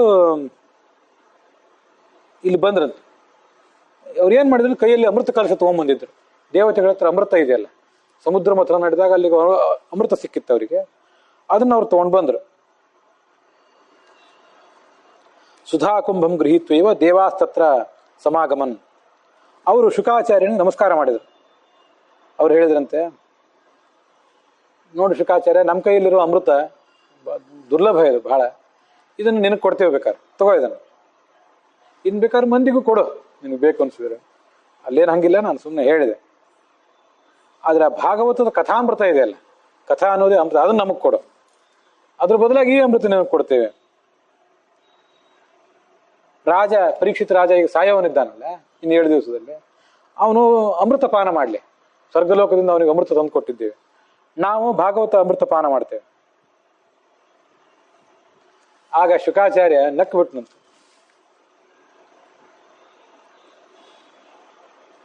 ಕ್ವಸುಧ ಕ್ವ ಕಥಾಲೋಕೆ ಕ್ವ ಕಾಚಃ ಕ್ವ ಮಣಿರ್ಮಹಾನ್. ಶುಕ ಹೇಳಿದ ಮಾತು. ತದಾ ದೇವಾನ್ ಜಹಾಸಃ. ದೇವತೆಗಳ ಕಡೆ ನೋಡಿ ಅಟ್ಟಹಾಸ ಮಾಡಿ ನಕ್ಬಿಟ್ನಂತ ಶುಕ. ಯಾವ್ದ್ರಿ ಆ ಅಮೃತ ಏನು? ನಮ್ಮ ಈ ಕಥಾ ಅನ್ನೋ ಅಮೃತದ ಮುಂದೆ ಅದ್ಯಾವ ಅಮೃತ? ಮಣಿಯ ಮುಂದೆ ಗಾಜು ಎಷ್ಟು ಚೆನ್ನಾಗಿರ್ಲಿಕ್ಕೆ ಸಾಧ್ಯ? ಗಾಜುನು ಬೆಳಕನ್ನು ಪ್ರತಿಫಲಿಸ್ತದೆ. ಆದ್ರೆ ಮಣಿಗೆ ವಜ್ರಕ್ಕಿರುವ ಸ್ವಾಭಾವಿಕವಾದ ಸೌಂದರ್ಯ ಅದಕ್ಕಿರ್ತದೇನು? ಗಾಜು ಎಂದಾದ್ರೂ ಮಣಿಗೆ ಸಮಾನ ಆಗ್ತದೇನು? ಆದ್ರಿಂದ ನಿಮ್ಮ ಅಮೃತ ನಮಗೇನು ಬೇಡ. ನೀವು ಕೇಳೋರಿದ್ರೆ ಕೇಳ್ರಿ, ಬೇಕಾದ್ರೆ ಇಲ್ಲಿ ಕುತ್ಕೊಂಡು. ಅಮೃತ ನಿಮಗೆ ಕೊಡ್ತೀವಿ, ಕಥಾಮೃತ ನಮಗೆ ಕೊಡ್ರಿ, ವಿನಿಮಯ ಮಾಡ್ಲಿಕ್ಕೆ ಹೋಗ್ಬೇಡ್ರಿ, ಬೆಲೆ ಕಟ್ಟಬೇಡ್ರಿ. ಅದಕ್ಕೆ ನೀವು ಕೇಳೋರಿದ್ರೆ ಕೇಳ್ರಿ. ಮೂಲತಃ ಶಿವನ ಶಿಷ್ಯರು ಎಲ್ಲಾ ದೇವತೆಗಳು, ಇಂದ್ರಾದಿ ದೇವತೆಗಳೆಲ್ಲರೂ, ಇಂದ್ರ, ವರುಣ, ಅಗ್ನಿ ಇವರೆಲ್ಲ. ಅದರಿಂದ ಅವರು ಎಲ್ಲ ಕೇಳಲಿ ಅಂತ ಆಲೋಚನೆ ಮಾಡಿದ್ರಂತವ್ರು. ಅಭಕ್ತಾನುಷ್ಠಾಂಶ ವಿಜ್ಞಾಯ ನದದವು ಸ ಕಥಾಮೃತಂ. ಅವ್ರದ್ದು ಹೇಗೆ ಆಲೋಚನೆ ಇತ್ತಂದ್ರೆ, ಶುಕಂದು ಕಥಾ ಕೇಳಲಿಕ್ಕೆ ಯಾರು ಬರಬೇಕು ಅಂತಿದ್ರೆ ಅವರಿಗೆ ನಿಜವಾದ ಆಸಕ್ತಿ ಇರಬೇಕು, ಇದೆಯಾ ಅಂತ ಅನ್ನೋದನ್ನು ಗಮನಿಸ್ತಿದ್ದ ಶುಕಾಚಾರ್ಯ. ಇದ್ರೆ ಹೇಳ್ತಿದ್ದ. ಸುಮ್ಮನೆ ಏನೋ ಟೈಮ್ ಪಾಸಿಗೆ ಬಂದವರು, ಉಡಾಫೆ ಮನೋಭಾವ, ದುರ್ಬುದ್ಧಿ, ಭಕ್ತಿ ಇಲ್ಲದೆ ಇದ್ದವರು ಅಂಥವ್ರನ್ನೆಲ್ಲ ಬಂದ್ರೆ ಅವ್ರು ಓಡಿಸಿಬಿಡ್ತಿದ್ದಂತೆ ಶುಕಾಚಾರ್ಯ. ಶ್ರೀಮದ್ ಭಾಗವತೀಯ ವಾರ್ತಾ ಸುರಾಣಾಮಪಿ ದುರ್ಲಭ. ದೇವತೆಗಳಿಗೂ ಅದು ದುರ್ಲಭನೇ, ಅಷ್ಟು ಸುಲಭದ ಸಂಗತಿ ಅಲ್ಲ ಅದು. ಮತ್ತೆ ಶುಕಾಚಾರ್ಯ ಹೇಳಿಕ್ ತೊಡಗಿದ್ರು. ಪರೀಕ್ಷಿತ ರಾಜ ಕೇಳಿದ 7 ದಿವಸ. ಅದಾದ್ಮೇಲೆ ಅವನಿಗೆ ಸದ್ಗತಿ ಆಯ್ತಲ್ಲ. ಆಗ ಈ ಚತುರ್ಮುಖ ಬ್ರಹ್ಮನಿಗೆ ಬಹಳ ಆಶ್ಚರ್ಯ ಅನಿಸ್ತಂಥದ್ದು. ಧಾತಾಪಿ ವಿಸ್ಮಿತ. ಸತ್ಯಲೋಕದೊಳಗಿರ್ತಾನೆ ಚತುರ್ಮುಖ ಬ್ರಹ್ಮ. ಇಂದ್ರ ಹೇಗೆ ಸ್ವರ್ಗದೊಳಗಿರ್ತಾನೆ, ಹಾಗೆ ಚತುರ್ಮುಖ ಬ್ರಹ್ಮ ಇರುವ ಲೋಕ ಸತ್ಯಲೋಕ ಅಂತ. ಅವನೇನ್ ಮಾಡಿದ್ನಂತೆ, ಈ ಎಲ್ಲ ಭೂಲೋಕದಲ್ಲಿ ನಡೆದ ಕಥಾ ಎಲ್ಲ ನೋಡಿದ. ಭಾಗವತ ಪ್ರವಚನ ನಡೀತು 7 ದಿವಸ, ರಾಜನ ಸದ್ಗತಿ ಆಯಿತು. ಇನ್ನೇನ್ ಮಾಡಬೇಕು ಅಂತ ಹೇಳಿ ಒಂದು ತಕಡಿ ತಗೊಂಡ. ಒಂದು ಕಡೆ ಭಾಗವತವನ್ನು ಇಟ್ಟ, ಇನ್ನೊಂದು ಕಡೆ ಎಲ್ಲನೂ ಇಟ್ಟ. ನಾನಾ ಥರದ ಯಜ್ಞ, ಹೋಮ, ದಾನ, ಬೆಳಿಗ್ಗೆ ಎದ್ದು ಸ್ನಾನ ಮಾಡೋದು, ಏನೇನು ಧರ್ಮ ಅಂತ ನೀವು ತಿಳಿದಿದ್ದೀರಿ ಎಲ್ಲಾ ಧರ್ಮಗಳನ್ನು ಒಂದು ತಕಡಿ ಒಳಗಿಟ್ಟ. ಇನ್ನೊಂದು ಕಡೆ ಭಾಗವತವನ್ನು ಇಟ್ಟ. ಆ ಭಾಗವತವನ್ನು ಇಟ್ಟ ಒಂದು ಭಾಗ ಏನಿತ್ತು ಅದು ಕೆಳಗೆ ಬಂದ್ಬಿಡ್ತು ಸಹಜವಾಗಿ. ಉಳಿದೆಲ್ಲ ವ್ರತ ದಾನಗಳಿದ್ದೆಲ್ಲ ಮೇಲೆ ಹೋಗಿಬಿಡ್ತು. ಅದಕ್ಕಿರುವ ತೂಕ ಕಡಿಮೆನೆ ಭಾಗವತದ ಎದುರಿಗೆ. ಆಗ ಋಷಿಗಳಿಗೆಲ್ಲ ಭಾರಿ ಆಶ್ಚರ್ಯ ಅನಿಸ್ತು. ಭಾಗವತ ಅನ್ನೋ ಶಾಸ್ತ್ರ ಏನಿದೆ ಇದು ಭಗವಂತನ ಪ್ರತಿಮಾ. ಮೇನಿರಿಯ ಭಗವದ್ರೂಪಂ ಶಾಸ್ತ್ರಂ ಭಾಗವತಂ ಕಲವು. ಈ ನಾವು ಕಲ್ಲಿನ ವಿಗ್ರಹ ತರ್ತೇವೆ, ಲೋಹದ ವಿಗ್ರಹ ತರ್ತೇವೆ, ಮಣ್ಣಿನ ವಿಗ್ರಹ ತರ್ತೇವೆ. ಅದನ್ನು ತಂದು ಪುರೋಹಿತರನ್ನು ಕರೆಸಿ ಅಲ್ಲಿ ಒಳಗೆ ಪ್ರಾಣ ಪ್ರತಿಷ್ಠಾಪನೆ ಮಾಡಿ ಅದಕ್ಕೊಂದು ಪಾವಿತ್ರ್ಯ ಇರುವಂತೆ ಮಾಡಿ, ಯಾರು ಅಲ್ಲಿ ಹೋಗಬಾರ್ದು, ಸ್ನಾನ ಮಾಡಿ ಹೋಗ್ಬೇಕು, ಪೂಜಾರಷ್ಟೇ ಒಳಗೆ ಹೋಗ್ಬೇಕು, ಹೀಗೆಲ್ಲ ಒಂದು ನಿಯಮನೂ ಮಾಡಿರ್ತೀವಿ. ಸಿಕ್ಕವ್ರು ಹೋದ್ರೆ ಅದಕ್ಕೆ ಮತ್ತೇನಾದ್ರು ಶುದ್ಧೀಕರಣ ಮಾಡ್ತೀವಿ. ಅಂತೂ ಯಾರು ಪೂಜಾ ಮಾಡ್ಬೇಕಾಗಿರ್ತದ ಅವನಷ್ಟೇ ಅಲ್ಲಿ ಹೋಗ್ಬೇಕು ಅಂತ ನಿಯಮ ಮಾಡಿರ್ತಾರಲ್ಲ. ಅಷ್ಟೆಲ್ಲ ಅದಕ್ಕೊಂದು ಪ್ರಾಣ ಪ್ರತಿಷ್ಠಾಪನೆ ಮಾಡಬೇಕು, ನಿತ್ಯ ಪೂಜೆ ನಡಿಬೇಕು, ಇದೆಲ್ಲ ಮಾಡಬೇಕು. ಭಾಗವತ ಗ್ರಂಥ ಅನ್ನೋದು ಇದು ಆ ಕಲ್ಲಿನ ಲೋಹದ ಕಟ್ಟಿಗೆ ವಿಗ್ರಹವನ್ನು ಮೀರಿಸಿದ ಒಂದು ಪ್ರತಿಮಾ ಇದು, ಭಗವಂತನ ಪ್ರತಿಮಾ. ಅಷ್ಟು ಅದ್ಭುತವಾದ ಪ್ರತಿಮಾ ಇದು. ಇದರೊಳಗೆ ಭಗವಂತ ಯಾವತ್ತೂ ಸನ್ನಿಹಿತನಾಗಿರ್ತಾನೆ. ಇದನ್ನ ಪಠನ ಮಾಡಬೇಕು, ಅದನ್ನ ಕೇಳಬೇಕು, ಮತ್ತೆ ಸಪ್ತಾಹ ಶ್ರವಣ ಮಾಡಬೇಕು ಅಂತ ಹೇಳ್ತಾರೆ. ಸಪ್ತಾಹೇನ ಶ್ರುತಂ ಚೈತತ ಸರ್ವತಃ ಮುಕ್ತಿದಾಯಕಂ. ಒಂದು ವಾರ ಕೇಳಬೇಕು ಅಂತ. ಈಗೆಲ್ಲ ಕಡೆ ಭಾಗವತ ಪ್ರವಚನ ಏನು ನಡೀತಿರ್ತದೆ, ಒಂದೊಂದು ವಾರ ಕೇಳಬೇಕು. ಯಾಕಂದ್ರೆ ಹಿಂದೆ ಶುಕಾಚಾರ್ಯನು ಕೂಡ ಪರೀಕ್ಷಿತ ರಾಜನಿಗೆ ಒಂದು ವಾರ ಹೇಳಿದ್ದ ಅಂತ. ಅವನು 24 ತಾಸು ಹೇಳಿದ್ದ, 7 ದಿವಸ ಹೇಳಿದ್ದ, 24 ತಾಸು ಹೇಳಿದ್ದ. ಈಗ 24 ತಾಸು ಬಿಟ್ಟಲೆ ಸತತವಾಗಿ ಭಾಗವತ ಹೇಳಿದ್ರೆ ಹೇಳೋರಿಗಾದ್ರೂ ಹೇಳಲಿಕ್ಕೆ ಸಾಧ್ಯ ಹೇಗೆ? ಕೇಳುವವರಿಗಾದ್ರೂ ಕೇಳಲಿಕ್ಕೆ ಹೇಗೆ ಸಾಧ್ಯ? ಮತ್ತೆ ಹೇಳುವಂಥ ಶುಕಾಚಾರ್ಯ ಶಿವನ ಅವತಾರ, ಕೇಳುವ ಪರೀಕ್ಷಿತ ಪಾಂಡವರ ಮೊಮ್ಮಗ. ಆದ್ರಿಂದ ಆ 7 ದಿವಸಗಳಲ್ಲೇ ಏನು ಹೇಳಬೇಕಾದ್ದನ್ನೆಲ್ಲವನ್ನೂ ಇನ್ನು ಹೇಳಿ ಮುಗಿಸಿದ. ಮತ್ತೆ ಅವನು ಏನೇನು ಕೇಳಬೇಕಾಗಿತ್ತೋ ಅದನ್ನೆಲ್ಲವನ್ನೂ ಕೇಳಿ ಮುಗಿಸಿದ. ಅವನದು ಹಿಂದಿನ ಸಾಧನೆ ಇತ್ತಲ್ಲ. 7 ದಿವಸ ಕೇಳಿದಾಗ ನಮಗೆಲ್ಲ ವೈರಾಗ್ಯ ಬಂದ್ಬಿಡ್ತದೇನು? 7 ದಿವಸ ಪ್ರವಚನ ಕೇಳಿದ ಕೂಡಲೇ ಮಹಾತ್ಮರು ಅನೇಕ ಕಡೆ ನಮ್ಮ ಕಡೆನೂ ಬಂದಿರ್ತಾರೆ, ತಿಂಗಳಗಟ್ಟಲೆ ಪ್ರವಚನ ನಡೆಸಿರ್ತಾರೆ. ಅಂತ ಮಹಾತ್ಮರ ಪ್ರವಚನ ಕೇಳಿದ ಕೂಡಲೇ 1 ತಿಂಗಳು ಕೇಳಿದ್ವಿ ಪ್ರವಚನ, ಅವರು ಇನ್ನೊಂದು ಊರಿಗೆ ಹೋದ್ರು. ನಮಗೇನು ಬಂತು? ನಮಗಂತ ವೈರಾಗ್ಯ ಬರಬೇಕಲ್ಲ. ಅಂತ ಅನೇಕ ಜನ ಮಹಾತ್ಮರು ಇದ್ದಿರ್ತಾರೆ, ನಮಗೆ ಹಂಗೆ ಬರಬೇಕಲ್ಲ. ಹಾಗೆ ಬರೋದಿಲ್ಲಲ್ಲ ಎಲ್ಲರಿಗೂ. ಕೆಲ ಕಾರಣ ಏನು? ಆ ಪರೀಕ್ಷಿತ ಹಿಂದೆ ಮಾಡಿದ ಸಾಧನೆ. ಇಲ್ಲೊಂದು ಸ್ವಿಚ್ ಒತ್ತೇವೆ ನಾವು, ಸ್ವಿಚ್ ಒತ್ತಿದ ಕೂಡಲೇ ಲೈಟ್ ಹತ್ತದ. ಸ್ವಿಚ್ ಒತ್ತಿದ ಕೂಡಲೇ ಲೈಟ್ ಹತ್ತದ ಅಂದ್ರೆ ಏನರ್ಥ? ಕರೆಂಟಲ್ಲಿ ಒಳಗೆ ಇದೆಯಲ್ಲ ಮೊದಲು, ಸ್ವಿಚ್ ಒತ್ತೋದನ್ನ ಅದು ಕಾಯ್ತಿದೆ ಅಷ್ಟೇ, ಅವು ಬೆಳಕಿನ ರೂಪದಲ್ಲಿ ಹೊರಗೆ ಬರ್ತದೆ. ಅಲ್ಲಿ ವೈರ್ ಇದೆ, ಕರೆಂಟ್ ಸಪ್ಲೈನೇ ಇದ್ದಿದ್ದಿಲ್ಲ, ಕರೆಂಟ್ ಎಲ್ಲೋ ಇನ್ನೂ ದೂರದಿಂದ ಬರಬೇಕು ಅಂತಿದ್ದಾಗ ಸ್ವಿಚ್ ಒತ್ತಿದ್ರೆ ಲೈಟ್ ಏನು ಹತ್ತದ? ಸಾಧನೆ ಇದ್ರೆ ಅದು 7 ದಿವಸದೊಳಗೆ ಪಕ್ವ ಆಗ್ತದೆ, ಪಕ್ವಾಗಿ ಕೆಲಸ ಆಗ್ತದೆ. ಇಷ್ಟು ಮಹತ್ವ ಇದೆ ಅದಕ್ಕೆ. ಅದರಿಂದ ಇವತ್ತು 7 ದಿವಸ ಕೇಳ್ತಿರ್ತಾರೆ. ಆದರೆ ಭಾದ್ರಪದ ಮಾಸದಲ್ಲಿ ಒಂದು ಸಂದರ್ಭದಲ್ಲಿ ಮಾತ್ರ, ಭಾದ್ರಪದ ಮಾಸದ ಶುಕ್ಲ ಪಕ್ಷದಲ್ಲಿ ಪಾಡ್ಯಾತಿಥಿಯಿಂದ ಹುಣ್ಣಿಮೆ ದಿವಸ ತನಕ 15 ದಿವಸ ಕೇಳುವ ಒಂದು ಪದ್ಧತಿನೂ ಕೂಡ ಇದೆ. 15 ದಿವಸ ಕೇಳಲಿಕ್ಕಾಗದೆ ಹೋದ್ರೆ 7 ದಿವಸ ಆದರೂ ಕೇಳ್ರಿ ಅಂತ ಒಂದು ನಿರ್ಬಂಧ. ನಾವೀಗೇನು ಕೇಳಬೇಕು ಅಂತ ಕೂತಿದ್ದೀವಿ, ಇನ್ನು ಕೆಲವು ತಿಂಗಳು, ಕೆಲವು ವರ್ಷನೇ ಆಗಲಿ ಇದು, ಅದನ್ನು ವಿವರವಾಗಿ ಹೇಳಬೇಕು ಕೇಳಬೇಕು ಅಂತ ಕೂತಿದ್ದೇವೆ ನಾವು. ವಿವರವಾಗಿ, ಅಷ್ಟು ವಿವರವಾಗಿ ಬಹಳ ಕಠಿಣವಾದ ಅಂಶಗಳನ್ನು ಹೇಳ್ತಾ ಕೂತ್ರೆ ಜನ ಕೇಳೋದಿಲ್ಲ ಅಂತ ಹೇಳಿ ಒಂದು 15 ದಿವಸ ಆದರೂ ಕೇಳ್ರಿ, ಅದಾಗದ್ರೆ ಹೋದ್ರೆ ಒಂದು 7 ದಿವಸ ಆದರೂ ಕೇಳ್ರಿ ಅಂತ ಮಾಡಿರ್ತಾರೆ. ಆದರೂ ವಾಸ್ತವಿಕವಾಗಿ ವಿಸ್ತೃತವಾಗಿ ಅದನ್ನು ಕೇಳುವುದು ಒಳ್ಳೆಯದು. ಸಪ್ತಾಹೇನ ಶ್ರುತಂ ಚೇತತ್ ಸರ್ವಥಾ ಮುಕ್ತಿದಾಯಕಂ ಸನಕಾದ್ಯೈಹಿ ಪುರಾ ಪ್ರೋಕ್ತಂ ನಾರದಾಯ ದಯಾಪರೇಹಿ. ಹಿಂದೆ ಚತುರ್ಮುಖ ಬ್ರಹ್ಮನ ಮಕ್ಕಳು ಸನಕಾದಿ ಋಷಿಗಳು ನಾರದರಿಗೆ ಭಾಗವತ ಪುರಾಣವನ್ನು ಹೇಳಿದ್ರು. ಆ ನಾರದನು ಕೂಡ ಅದೇನು ಹೊಸದಾಗಿ ಕೇಳಿದವನಲ್ಲ, ಅವರೆಲ್ಲರೂ ಒಂದು ಇಂತಿಂಥ ವಿಷಯಗಳನ್ನ ಅನೇಕ ಬಾರಿ ಕೇಳೇ ಇರ್ತಾರಂತ. ಸ್ವಯಂ ಚತುರ್ಮುಖ ಬ್ರಹ್ಮನಿಂದನೂ ಕೇಳಿದ್ದ ನಾರದ. ಸನಕಾದಿಗಳು ಹೇಳಿದಾಗ ಮತ್ತೊಂದ್ಸರಿ ಕೇಳಿದ. ನಿಮ್ಮ ಅಪ್ಪನ ಕೈಯಿಂದ, ಚತುರ್ಮುಖ ಬ್ರಹ್ಮನ ಕಡೆಯಿಂದನೇ ಕೇಳಿದ್ದೇನೆ, ನಿಮ್ ಕಡೆಯಿಂದ ಏನು ಕೇಳೋದು ಅಂತ ಅವನೇನು ತಿರಸ್ಕಾರ ಮಾಡಲಿಲ್ಲ. ಮತ್ತೆ ಪ್ರೀತಿಯಿಂದ ಒಂದು ವಾರ ಕಥಾ ಕೇಳೇ ಬಿಟ್ಟ ಅವನು. ಅದಕ್ಕೆ ಈ ಶೌನಕರು ಒಂದು ಪ್ರಶ್ನೆ ಮಾಡಿದ್ರು ಸೂತ್ರನ್ ಕುರಿತು. ಈ ನಾರದರು ಒಂದು ವಾರ ಒಂದೇ ಕಡೆ ಕೂತು ಪ್ರವಚನ ಕೇಳಿದ್ರಿ ಅಂತಿರಲ್ಲ, ಇದು ಭಾರಿ ಆಶ್ಚರ್ಯ ನಮಗೆ. ಯಾಕೆಂದ್ರೆ ನಾರದರು ಒಂದೊಂದು ವಾರಗಟ್ಟಲೆ ಎಲ್ಲೂ ಇರುವ ಮನುಷ್ಯ ಅಲ್ಲ. ಲೋಕ ವಿಗ್ರಹ ಮುಕ್ತಸ್ಯ, ಅವ್ರ ಸ್ವಭಾವ ಏನು? ಜಗತ್ತಿನೊಳಗೆ ದುರ್ಜನರಲ್ಲಿ ಸಜ್ಜನರಲ್ಲಿ ಕಲಹ ಮಾಡುವುದೊಂದು ಸ್ವಭಾವ ಅಂತ. ಕಲಹಪ್ರಿಯ ಅಂತಾನೆ ನಾರದರಿಗೆ ಹೆಸರು. ಅದನ್ನ ಯಾಕೆ ಮಾಡ್ತಾರೆ? ಸುಮ್ಮನೆ ಕಿಡಿಗೇಡಿ ಸ್ವಭಾವದಿಂದ ಮಾಡೋದಲ್ಲ. ಅವರು ದುರ್ಜನರಾದವರಿಗೆ, ದುಷ್ಟರಿಗೆ ಪಾಠ ಆಗಬೇಕಲ್ಲ, ಒಂದು ಸರಿಯಾದ ಶಿಕ್ಷೆ ಆಗಬೇಕಲ್ಲ, ಅದಕ್ಕಾಗಿ ಹಾಗೆ ಮಾಡ್ತಿರ್ತಾರೆ. ಈ ಕಂಸನಿಗೆ ಬಂದು ಬೋಧನೆ ಮಾಡಿದವರು ಅವರೇ.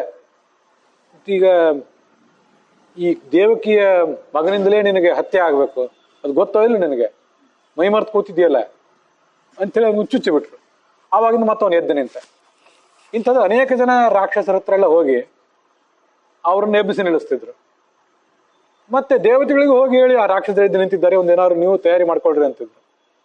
ಈ ತರ ಕಲಹ ಯಾಕೆ ಮಾಡ್ತಿದ್ರು ಅಂದ್ರೆ, ದುಷ್ಟರು ಅವ್ರದ್ದು ಸಂಹಾರ ಆಗ್ಬೇಕು, ಜಗತ್ತಿನ ದುಷ್ಟತನ ಹೋಗ್ಬೇಕು, ಧರ್ಮದ ರಕ್ಷಣೆ ಆಗ್ಬೇಕು, ಇದು ಅವ್ರ ಜವಾಬ್ದಾರಿ. ಈ ಕಿಡಿಗೇಡಿ ಸ್ವಭಾವ ಅಲ್ಲ ಅವ್ರದ್ದು.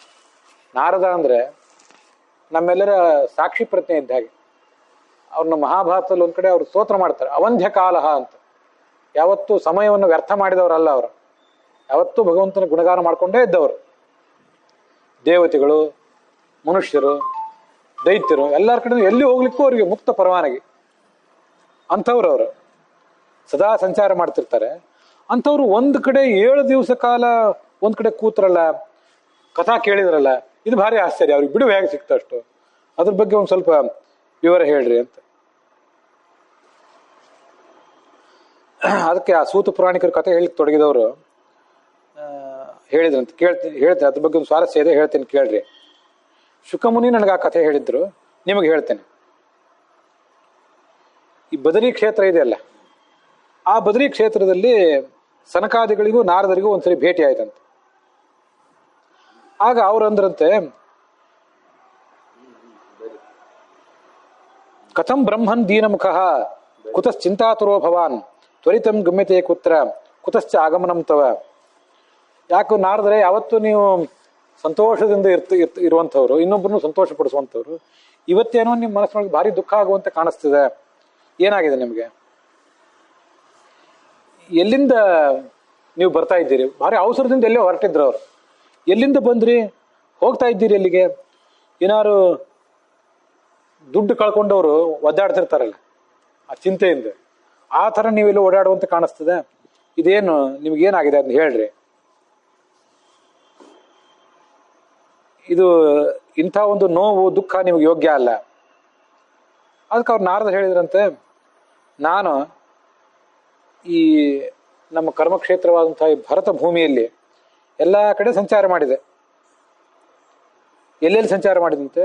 ಪುಷ್ಕರ, ರಾಜಸ್ಥಾನದಲ್ಲಿ ಪುಷ್ಕರ ಅಂತ ಒಂದು ಸರೋವರ ಇದೆ, ಅಲ್ಲಿ ಸ್ನಾನ ಮಾಡ್ತಿರ್ತಾರೆ. ಪ್ರಯಾಗ ಅಂದ್ರೆ ಅಲಹಾಬಾದ್, ಗಂಗಾ ಸರಸ್ವತಿ ಯಮುನಾ ಅಲ್ಲಿ ಸಂಗಮಿಸ್ತವೆ. ಗಂಗಾ ಒಂದು ದಿಕ್ಕಿಂದ ಬರ್ತದೆ, ಯಮುನಾ ಒಂದು ದಿಕ್ಕಿಂದ ಬರ್ತದೆ, ಸರಸ್ವತಿ ಕೆಳಗೆ ಗುಪ್ತಗಾಮಿನಿ ಆಗಿರ್ತದೆ. ಅಂಥದ್ದು ಪ್ರಯಾಗ. ಕಾಶಿ ಅಂದ್ರೆ ವಿಶ್ವನಾಥನ ವಿಶಾಲಾಕ್ಷಿಯ ಗಂಗಾ ಸನ್ನಿಧಾನ ಇರುವ ಜಾಗ. ಗೋದಾವರಿ ನದಿ, ಇದು ಮಹಾರಾಷ್ಟ್ರ ಮತ್ತೆ ಆಂಧ್ರ ಪ್ರದೇಶದಲ್ಲಿ ಹರಿಯುವಂತಹ ನದಿ. ಹರಿದ್ವಾರ, ಹರಿದ್ವಾರದಿಂದಲೇ ಮುಂದೆ ಈ ಬದರಿ, ಕೇದಾರ, ಗಂಗೋತ್ರಿ, ಯಮುನೋತ್ರಿ ಇತ್ಯಾದಿಗಳಿಗೆ ನಾವು ಹೋಗೋದು. ಆ ಎಲ್ಲ ಕ್ಷೇತ್ರ, ಕುರುಕ್ಷೇತ್ರ, ಕೌರವ ಪಾಂಡವರಿಗೆ ಯುದ್ಧ ಆದಂತಹ ಒಂದು ಪ್ರದೇಶ. ಶ್ರೀರಂಗ, ತಮಿಳುನಾಡಿನಲ್ಲಿರುವಂತಹ ಶ್ರೀರಂಗಂ ಕ್ಷೇತ್ರ, ಅಲ್ಲಿ ಹೋಗಿದ್ದೆ. ರಾಮೇಶ್ವರ, ಅದು ಗೊತ್ತು ನಮ್ಗೆ. ಈ ಥರದ ಎಲ್ಲ ಕ್ಷೇತ್ರಗಳನ್ನೇ ಕೂಡ ನಾನು ಸಂಚಾರ ಮಾಡಿದ್ದೆ. ಶ್ರೀರಂಗಂ ಸೇತು ಬಂಧನಂ ಏವಮಾದಿಷು ತೀರ್ಥೇಶು ಭ್ರಮಮಾಣ ಇತಸ್ತತಃ, ಎಲ್ಲ ಕಡೆ ಸಂಚಾರ ಮಾಡಿದೆ. ಆದ್ರೆ ಏನಾಯ್ತಂದ್ರೆ, ಎಲ್ಲಿಯೂ ನನ್ನ ಮನಸ್ಸಿಗೆ ತೃಪ್ತಿಯೇ ಆಗುವಂತೆ ಕಾಣಿಸ್ತಾ ಇಲ್ಲ. ಕಲಿ ಈ ಜಗತ್ತಿನಲ್ಲಿ ಎಲ್ಲರನ್ನೂ ಕೂಡ ಹಿಡಿದಿಟ್ಬಿಟ್ಟಿದ್ದಾನೆ, ಎಲ್ಲರೊಳಗೂ ಪ್ರವೇಶ ಮಾಡಿದ್ದಾನೆ. ಸತ್ಯಂ ನಾಸ್ತಿ ತಪಶೌಚಂ ದಯಾ ದಾನಂ ನ ವಿದ್ಯತೆ ಉದರಂ ಭರಿಣೋ ಜೀವಾಹ ವರಾಕಾಹ ಕೂಟಭಾಷಿಣಃ. ಎಲ್ಲೂ ಸತ್ಯ ಅನ್ನುವುದೇ ಇಲ್ಲ. ತಪಸ್ಸು, ಧ್ಯಾನ ಕೇಳಬೇಡ್ರಿ.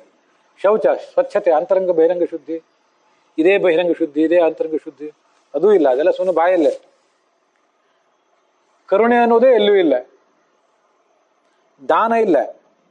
ಎಲ್ಲಾ ಜನ ಹೊಟ್ಟೆ ಹೊರೆಯುವುದರಲ್ಲಿ ಆಸಕ್ತರು. ಬೆಳಿಗ್ಗೆ ಎದ್ದು ಕೂಡಲೇ ರಾತ್ರಿ ಮಲಗುವವರೆಗೂ ಹೇಗೆ ಹೊಟ್ಟೆ ಹೊರಿಬೇಕು, ಹೊಟ್ಟೆ ಹೊರಲಿಕ್ಕೆ ಏನ್ ಮಾಡ್ಬೇಕು, ಎಲ್ಲಾರನ್ನೂ ಕೇಳಿದ್ರಿ. ಅಂತ ಶ್ರೀಮಂತರನ್ನೇ ಕೇಳ್ರಿ, ಏನ್ ಮಾಡ್ತಿದ್ರಿ ಅಂತ ಕೇಳಿದ್ರಿ. ಒಟ್ಟಿಗೆ ಏನಾದ್ರು ಮಾಡ್ಬೇಕಲ್ಲಪ್ಪ ಅಂತ ಮಾಡ್ತಿದ್ದೀವಿ ಅಂತ. ಎಂಥ ದೊಡ್ಡ ದೊಡ್ಡ ಶ್ರೀಮಂತರನ್ನು ಕೇಳಿದ್ರು. ಬಡವರು ಹಂಗೆ ಮಾಡ್ತಾರೆ, ಶ್ರೀಮಂತರು ಹಾಗೆ ಮಾಡ್ತಾರೆ. ಅದಕ್ಕೆ ಏನ್ ಮಾಡ್ತಾರೆ ಅಂದ್ರೆ, ಕಷ್ಟಪಟ್ಟು ದುಡಿಲಿ, ಪ್ರಾಮಾಣಿಕತೆಯಿಂದಾದ್ರೂ ಸಂಪಾದನೆ ಮಾಡ್ಲಿಕ್ಕೆ ಹೋಗ್ತಾರೆ. ಅದಿಲ್ಲ. 3 ಸಂಗತಿಗಳು. ಒಂದು, ದುಡ್ಡು ಮತ್ತೆ ಈ ಲೌಕಿಕ ಸುಖ, ಇದು ಯಾವುದೂ ಬೇಡ ಅಂತ ಭಗವಂತನ ವಿಚಾರದಲ್ಲಿ ಆಸಕ್ತರಾದವರು ಕೆಲವರು, ಅದು ಉತ್ತಮ ವರ್ಗ. 2ನೇ ವರ್ಗ ಭಗವಂತನ ಕಡೆಗೆ ಅಷ್ಟೇನು ಭಾರಿ ಆಸಕ್ತರಲ್ಲ. ಭಗವಂತನೇ ಧ್ಯಾನ ಮಾಡ್ತಾ ಕೂತ್ರೆ, ಪುರಾಣ ಹೇಳ್ತಾ ಕೇಳ್ತಾ ಕೂತ್ರೆ ಜೀವನ ಯಾರು ನಡೆಯೋದ್ರಿ ಅಂತೇಳಿ ಬೆಳಿಗ್ಗೆ ಎದ್ದಾಗಿನಿಂದ ಸಾಯೋ ರಾತ್ರಿ ಮಲಗುವವರೆಗೂ ಕಷ್ಟಪಟ್ಟು ದುಡಿತಾರೆ. 2ನೇ ವರ್ಗ ಪ್ರಾಮಾಣಿಕತನದಿಂದ ಅದು ದುಡಿತಾರೆ. 3ನೇ ವರ್ಗ ಸುಮ್ಮನೆ ಭಗವಂತನ ಹೆಸರು ಹೇಳ್ತಿರ್ತಾರೆ ಅಷ್ಟೇ, ಭಗವಂತ ಧರ್ಮ ಅಂತ ಸುಮ್ಮನೆ ಹೆಸರು ಹೇಳ್ತಿರ್ತಾರೆ. ಆದ್ರೆ ಅಪ್ರಾಮಾಣಿಕತನದಿಂದ ಧನ ಸಂಪಾದನೆ ಮಾಡ್ತಿರ್ತಾರೆ. ಮೋಸದ ಮಾತುಗಳನ್ನೇ ಆಡ್ತಾರೆ. ಆಲಸಿಗಳು, ಬುದ್ಧಿಮಂದ, ಅವರ ಅದೃಷ್ಟವೂ ಕಡಿಮೆ. ಆದ್ರಿಂದ ಅವರಿಗೆ ಶಾಸ್ತ್ರ ಪ್ರವಚನ ಮಾಡಬೇಕು ಅನ್ಸೋದಿಲ್ಲ, ಧರ್ಮಾಚರಣೆ ಮಾಡಬೇಕು ಅಂತ ಅನ್ಸೋದಿಲ್ಲ. ಇಷ್ಟರ ಮೇಲೆ ಅವರಾದ್ರೂ ಸುಖಿಗಳಾಗಿದ್ದಾರೆ ಇಷ್ಟೆಲ್ಲ ಕಷ್ಟಪಟ್ಟು, ಅದನ್ನೂ ಏನು ಕೇಳಬೇಡ್ರಿ. ಮತ್ತೆ ಇನ್ ಕೆಲವರು ಏನಿದ್ದಾರೆ ಅಂದ್ರೆ, ಇದರಲ್ಲಿ ಆ 3ನೇ ವರ್ಗ ಇದೆಯಲ್ಲ, ಅದರಲ್ಲಿ 2. ಒಂದು ವರ್ಗ ನೋಡ್ಲಿಕ್ಕೆ ಏನು ಸಾಧು ಸಂತರಂತ ಇರೋದಿಲ್ಲ, ನೋಡ್ಲಿಕ್ಕೂ ದುಷ್ಟರಂತಾನೆ ಇರ್ತಾರೆ, ದುಷ್ಟ ಕೆಲಸನೇ ಮಾಡ್ತಿರ್ತಾರೆ. ಅದರಲ್ಲಿ ಮತ್ತೆ ಕೆಲವರು ಘಾತಕರು ಹೇಗಿರ್ತಾರೆ ಅಂದ್ರೆ, ದುಷ್ಟ ಕೆಲಸ ಮಾಡ್ತಿರ್ತಾರೆ, ಹೊರಗಿನ ವೇಷ ಸಾಧು ಸಂತರ ವೇಷ ಆಗಿರ್ತದೆ. ಅವ್ರು ಮತ್ತೂ ನೀಚರು, ತಾವು ಹಾಳಾಗ್ತಾರೆ. ವೈರಾಗ್ಯ ತೋರಿಸ್ಕೊತಿರ್ತಾರೆ, ಸಂಸಾರದಲ್ಲಿ ಆಸಕ್ತರಾಗಿರ್ತಾರೆ. ಎಲ್ಲ ದುರ್ಬುದ್ಧಿ.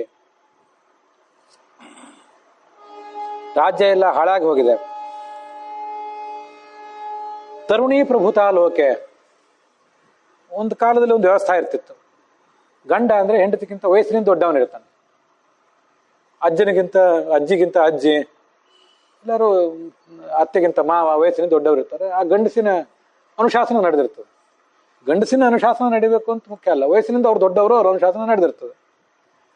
ಆದ್ರಿಂದ ಗಂಡಸಿಗೊಂದು ಸ್ಥಾನಮಾನ ಇರ್ತದೆ, ಎಲ್ಲರೂ ನಡ್ಕೊಂಡು ಹೊಂಟಿರ್ತಾರೆ.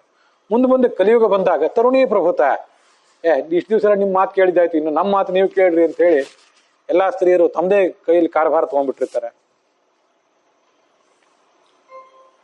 ಮತ್ತೆ ಅವ್ರಿಗೆ ಸಲಹೆ ಕೊಡೋರು ಯಾರು? ಮೈದುನ, ಇನ್ನೊಬ್ರು ಯಾವನೋ ಬಂದು ಸಲಹೆ ಕೊಡ್ತಾನೆ. ಶಾಲಕೋ ಬುದ್ಧಿದಾಯಕ, ಕನ್ಯಾ ವಿಕ್ರಯಣೋ ಲೋಭಾತ್. ಹುಟ್ಟಿದ ಮಕ್ಕಳನ್ನ ದುರಾಸೆಯಿಂದ ಇನ್ನೊಬ್ಬರಿಗೆ ಮಾರ್ತಾರೆ. ದಂಪತಿಗಳು ನಿತ್ಯ ಕಲಹನೇ ಮಾಡ್ತಿರ್ತಾರೆ. ಹಿಂದೆ ಯಾವಾಗಾದ್ರೂ ಒಮ್ಮೊಮ್ಮೆ ಕಲಹ ಮಾಡ್ತಿದ್ರು, ಈಗ ನಿತ್ಯ ಕಲಹನೇ ಮಾಡ್ತಿದ್ದಾರೆ. ಯಾವ್ದಾದ್ರು ಒಳ್ಳೆ ಆಶ್ರಮಗಳಿಗೆ ಹೋಗೋಣ, ಮಠಗಳಿಗೆ ಹೋಗೋಣ, ಮಂದಿರಗಳಿಗೆ ಹೋಗೋಣ ಅಂತಂದ್ರೆ, ನದಿಗಳಿಗೆ ಹೋಗಿ ಸ್ನಾನ ಮಾಡೋಣ ಅಂದ್ರೆ, ದೇವಾಲಯಕ್ಕೆ ಹೋಗೋಣ ಅಂತಂದ್ರೆ, ಇಲ್ಲಿ ಎಲ್ಲೂ ಇಲ್ದೇ ಇರೋ ದುಷ್ಟರೆಲ್ಲ ಅಲ್ಲಿದ್ದಾರೆ. ಇದು ದೊಡ್ಡ ಸಮಸ್ಯೆ. ಹೋಗೋದು ಎಲ್ಲಿ ಹಂಗಾದ್ರೆ?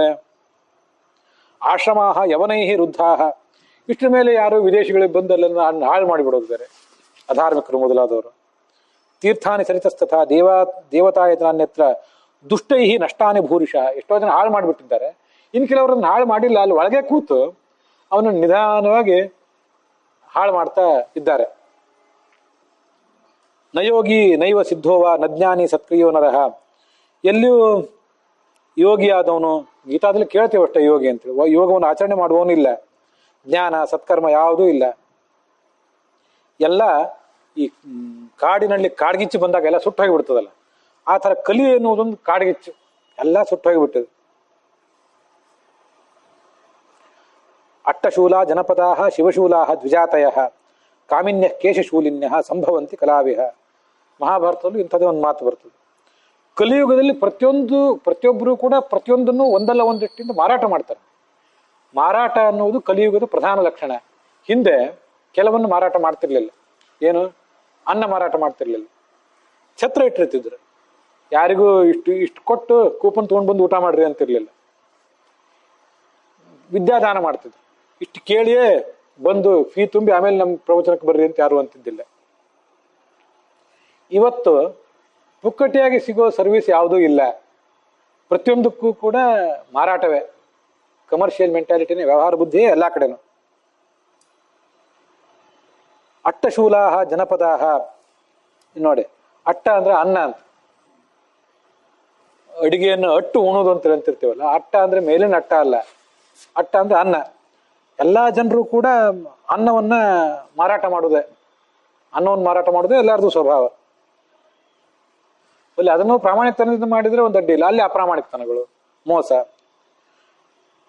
ಶಿವಶೂಲಾಹ ದ್ವಿಜಾತಯ, ದ್ವಿಜಾತಿ ಅಂದ್ರೆ ಬ್ರಾಹ್ಮಣ, ಅವರು ಹಿಂದೆ ಸಮಾಜಕ್ಕೆ ಏನ್ ಮಾರ್ಗದರ್ಶನ ಮಾಡ್ಬೇಕು ಮಾಡ್ಕೊಂಡು ಸುಮ್ಮನೆ ಇರ್ತಿದ್ರು, ಅಪ್ರಾಮಾಣಿಕತನ ಮಾಡ್ತಿರ್ಲಿಲ್ಲ.